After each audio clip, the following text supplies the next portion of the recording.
In our last episode with the Mercedes EQC, you saw me hit the highway with this exciting electric car. Intercity travel with an EV comes with some apprehension, but throughout my journey from Delhi to Jaipur, the EQC did great. And what's more, it kept range anxiety at bay. So I was raring to go, bags packed, to move on to the next stop. Where to, you ask?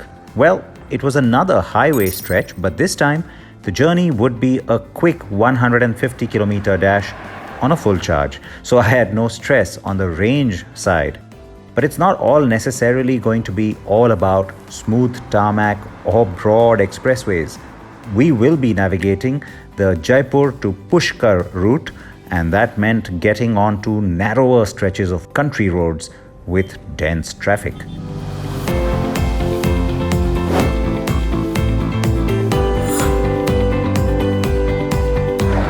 The EQC can do 0 to 100 km per hour in 5.1 seconds and has 408 bhp to offer. But how will all of this matter today? And especially as I reach closer to the town of Pushkar, because, well, that's when the crowds swell and the driving does become tougher. At least I know that the EQC will stand out of the crowd for sure.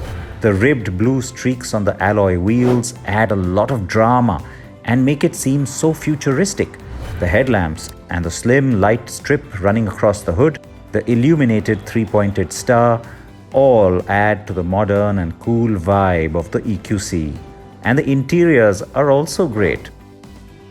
Well, undoubtedly one of the best infotainment systems on the market. And it's no surprise because really this whole digital cockpit feel with dual screens, it was something you saw on Mercedes-Benz cars first.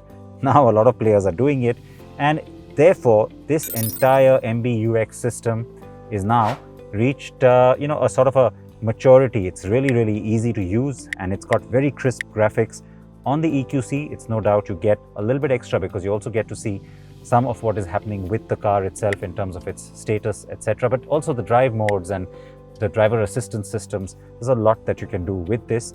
And the digital cluster itself is also nice because it's got 3 different views and settings, so you can change the display, but you can also go with the fact that you have 2 dials.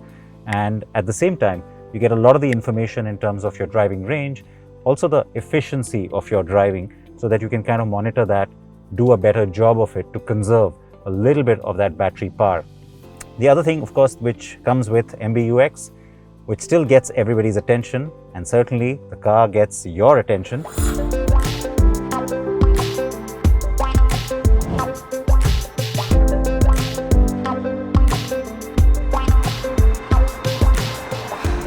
There are 5 driving modes ranging from sport to maximum range. I've been sticking to comfort because, well, the EQC feels effortless in it and its attitude kind of grows on you.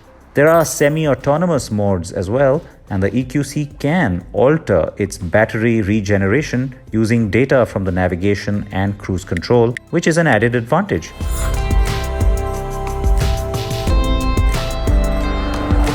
As we neared the town of Pushkar, things did start to get busier.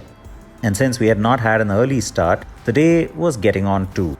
And despite the lack of any vroom, the EQC sure made an entrance, silently and stylishly. And it deserves all the attention it gets. Now, the EQC was the very first electric in the Mercedes EQ family. So it really had to carry a lot of the styling elements you're going to see in a huge portfolio of electrics that's already started to come out, right? So what you see on this car set that ball rolling. So it's not just the blue elements, but even the face, very distinct. You see it and straight away, you know that this is an EQ model. This particular one becomes a little bit more special because it's the 1886 limited edition. Yes, it's a commemoration of the anniversary of the very first motor car developed by this company for its storied history. So those who bought into this particular one, well, they get the little special badge, they get that nice glossy black treatment up front, and you also get the special alloy wheel pattern. Now, 20 inches, they make the car look every bit the SUV and yet kind of hunkering down, very concept car-like, because guess what? This pattern actually came from the concept car, but it's been productionized in a way that it's functional, it's efficient from a running point of view, and also gives the car a great stance.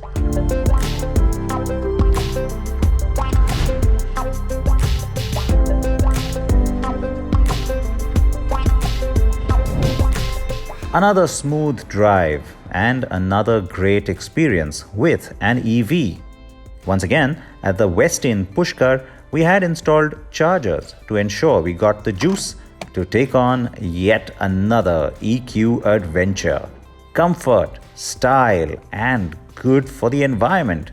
Now that's a new age road trip for sure.